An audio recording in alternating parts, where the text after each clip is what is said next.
about their rights and whether or not the Norwegian state upholds their rights. Or in the case of Iran, if you listen to their own reporting, it sounds like the Islamic Republic really is, well, it's like Switzerland, but of course it isn't.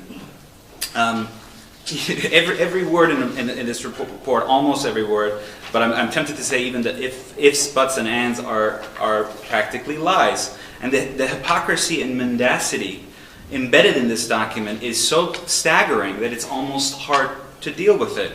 So I'd like to focus on just one issue, and that's the question of minority religious rights, one that I've worked on quite a bit at the Wall Street Journal. So the report says that under Iran's so-called constitution, quote, the government is required to treat non-Muslims with respect and Islamic justice and equity and to respect their human rights. No one, quote, the report goes on to say, no one is sent to prison for his or her beliefs. Well, ladies and gentlemen, let me introduce you to this man. It's hard to see, I know, but I hope at least the camera can capture it. This is Pastor Farshid Fathi. He's an Iranian Christian, father of two. He actually just celebrated his 35th birthday in an Iranian prison. He was arrested in 2010 and then convicted finally in 2012, so it was a 2-year process of, quote, acting against national security.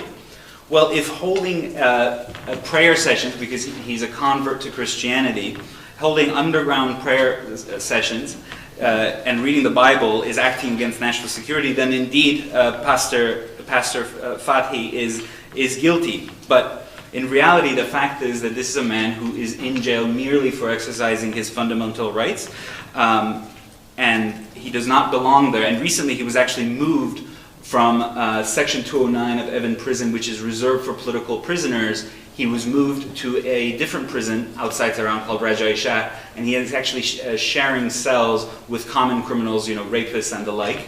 And he actually has had his prayer book taken away from him, which was something he had while he was in Evin Prison. So just these little bits of cruelty that the regime is capable of.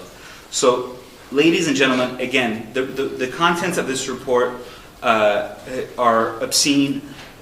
Muslims are not, non-Muslims, and specifically converts to other religions, are not treated with dignity, and their fundamental rights are violated. And in fact, under Sharia law, converting out of Islam is a crime punishable by death. So, I'll close with Pastor Fathi's words if I can. So in July, he sent a letter out to his supporters and his family, and he said, quote, this is the pastor, quote, in each of our lives there are nights, nights of loneliness, nights of nightmare, endless nights of prison.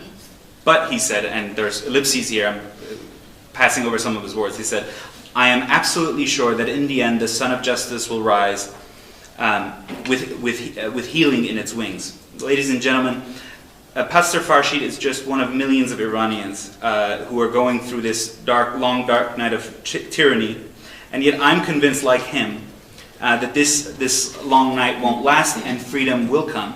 So the question for us, those of us who are privileged enough to live in freedom today, the question for us is whether or not we will put up with the sham process of dictators congratulating each other for their so-called human rights performance, or whether we will stand for real freedom and stand with people like Pastor Fathi. And I hope you'll do that tomorrow.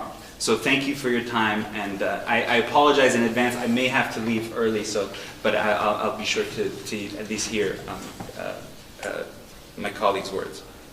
Thank you. Thank you.